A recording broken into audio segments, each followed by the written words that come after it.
एक सवाल जो बार बार उठाया जा रहा है, वो सवाल मुझे आपसे एक बार फिर पूछना है। जिनका जिक्र आज राघव चड्ढा प्रेस कॉन्फ्रेंस में कर रहे थे, वो आरोप इससे पहले आपके पार्टी पर और आपके पार्टी के नेता अरविंद केजरीवाल पर, योगेंद्र यादव से लेकर तमाम जिनके नाम गिनवाए गए, उन सभी ने किया हुआ है। और खास करके अगर ईडी की रेड्स की बात करें, मैंने खुद अशोक मित्तल का नाम लिया क्योंकि उनके यहां पर रेड्स हुई है, उसका रिपोर्टिंग तो हो चुका है। लेकिन बाकी लोगों का नाम देखिए, विक्रमजीत साहनी, स्वाति मालीवाल, संदीप पाठक, राघव चड्ढा, हरभजन सिंह और राजेंद्र गुप्ता, इनके यहां पर तो कोई रेड नहीं हुई है। ये लोग कहां से इनके साथ मिल गए? कहीं ना कहीं एक आत्मचिंतन भी तो पार्टी के भीतर होगा कि नहीं होगा?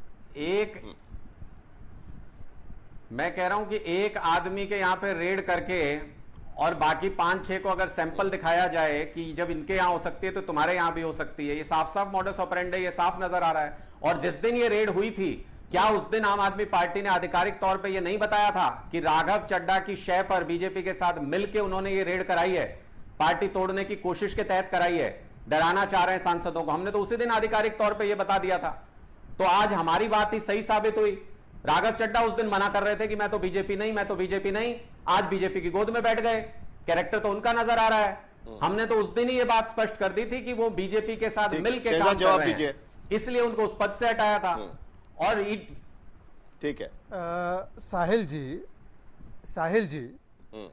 जी, मैं तो सिर्फ इतना पूछना चाहता हूं कि यदि ये इतने गद्दार थे, 7 में से 10 इतने भ्रष्ट थे, तो आम आदमी पार्टी ने इनको दूल्हा बनाकर बनाया क्यों था और रखा क्यों था वहां पे? पहली बात। दूसरी बात, इन्होंने कहा कि सिद्धांत तोड़ने वाले व्यक्ति, सुनिए, तो एसीबी अगर तुमसे जांच नहीं होती तो जांच करानी है, सोनिया गांधी को गिरफ्तार करो। 2 दिन याद आया साहिल भाई, ये जंतर थे, फिर उसके बाद सोनिया जी के साथ गठबंधन कर दिया, ये हमको नसीहत देंगे। और आखिरी बात मैं से पूछा था, तो महात्मा गांधी से तुलना, भाई महात्मा गांधी ने शीश महल नहीं बनाया, महात्मा गांधी ने शराब घोटाला नहीं किया जिसकी शुरुआत कांग्रेस ने की, और वही कांग्रेस को हराने के लिए, हटाने के लिए आपने पार्टी बनाई। आज तक लोकपाल नहीं बनाया पर कांग्रेस से गले मिल गए। आज तक अन्ना हजारे को जाकर नहीं पूछा परंतु लालू के साथ रोज जाकर समर्थन देते बिहार में। तो मुझे लगता है कि सिद्धांत की बात कम से कम अनुराग धांधा ना करे, यह बता दे कि अगर ये इतने गद्दार थे तो इनको नेता बनाया क्यों? अनुराग जी बताइए, आप क्यों नहीं थे नेता? ठीक है, चलिए अनुराग।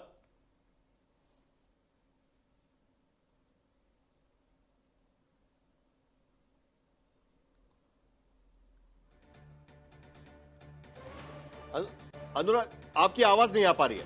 अनुराग आपकी आवाज नहीं आ पा रही है। एक बार फिर हम तस्वीरें दिखा रहे हैं भारतीय जनता पार्टी के कार्यालय से। हाँ जी अनुराग, आपकी आवाज आ रही है, बताइए। आपको आवाज आ रही है? तो मैं ये कह रहा हूं कि मुझे लगता है सदमे में है शहजाद जी गद्दारों के पार्टी ज्वाइन करने से, और अपने फैक्ट ठीक से नहीं रख पा रहे हैं। इन्होंने जब ये बताया, अभी सुना रहे थे सोनिया गांधी के बारे में कोई लाइन, इन्होंने ये नहीं बताया कि हेमंता बिस्वा शर्मा के बारे में मोदी जी क्या बोलते थे। इन्होंने ये तो नहीं बताया महाराष्ट्र में उप मुख्यमंत्री बनाया था उनके बारे में क्या बोलते थे। और सारे भ्रष्टाचारियों को उठा के अपनी पार्टी के अंदर बाद में ज्वाइन करा लिया। तो मोदी जी को किस नजर से देखते हैं, ये शहजाद जी ने आज बता दिया। अभी अभी आपके सामने ऑडियो सुना के बताया कि मोदी जी का भी यही चरित्र है इनकी नजर में। और दूसरी बात कि कोई गद्दारी करेगा उसी के बाद तो गद्दार होगा, कि जन्मजात गद्दार होता है कोई? शहजाद जी बताएं ना कि जब वो गद्दारी कोई करेगा तभी पता चलेगा ये गद्दार है। उसके बाद मुझे जरा आशुतोष के पास जाना है, तो इसलिए क्योंकि बात तो गद्दारी की होती रहेगी, लेकिन आम आदमी पार्टी के भीतर क्या हो रहा है उस पर आशुतोष जी से जानना है मुझे आज। शहजाद जल्दी से आपका जवाब, चलिए। एक वाक्य साहिल जी, देखिए मेरे आशुतोष के साथ बहुत डिफरेंसेस है, पर आज आपके शो पर उनको बार बार जो गद्दार बोलने का काम अनुराग जी कर रहे हैं, बार बार उनको बोल रहे हैं आशुतोष तुम गद्दार निकले, आशुतोष तुम गद्दार निकले। अब आशुतोष बताए, आशुतोष ने गद्दारी की या देश के साथ वफादारी की? आशुतोष आप ही बताओ, आप गद्दार हो या वफादार हो? आशुतोष जी आपके लिए बड़ा बुरा लग रहा है भाई, अनुराग जी इतनी गालियां दे रहे हैं। ये बात शहजाद की बहुत पसंद आती है। शहजाद कहीं भी हो, जवाब की जगह पे सवाल ज्यादा पूछने लगते हैं। ये मुझे बात उनकी बहुत पसंद आती है। और एक बात से मैं जरूर दुखी रहूंगा शहजाद, कम से कम आज तो आपको मेरी बधाई स्वीकारनी चाहिए थी।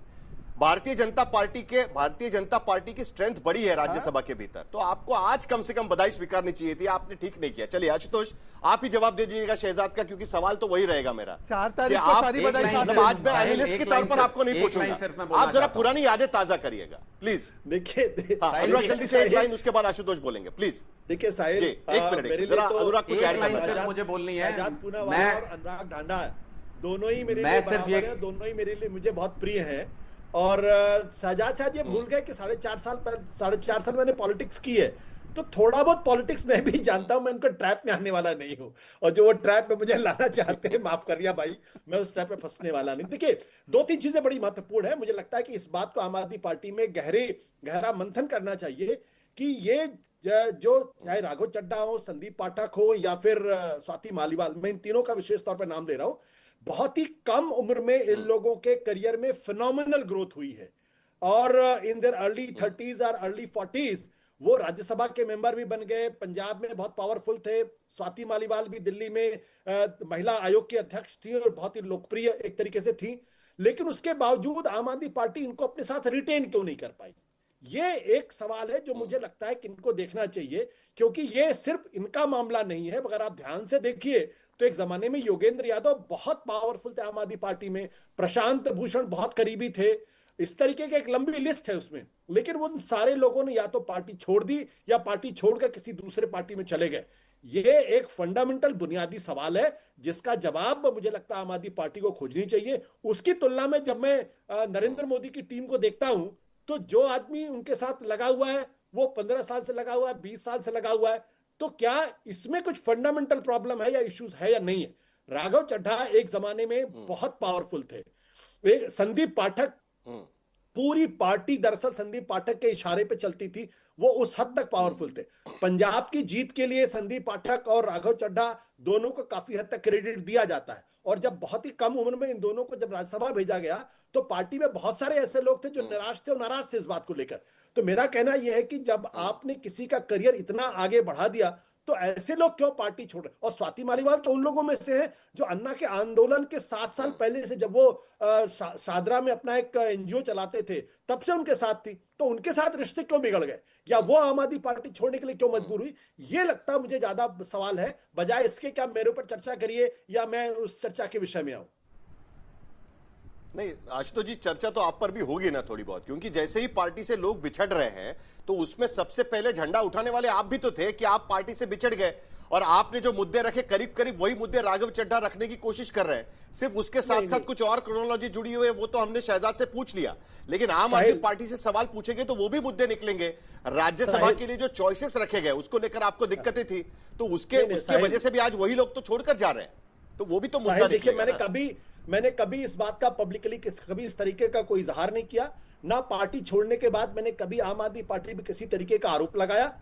और मेरा मानना यह कि हम जिनके साथ लंबे समय तक थे या कुछ समय तक साथ थे, अगर उनके साथ अलग होते तो हमें यह अधिकार नहीं कि मैं उनके खिलाफ पब्लिकली कुछ बोलूं। ये मेरा अपना सिद्धांत है। मैंने पार्टी छोड़ी क्योंकि एक समय के बाद मुझे ये लगने लगा कि मैं शायद पॉलिटिक्स के लिए नहीं बना हूं।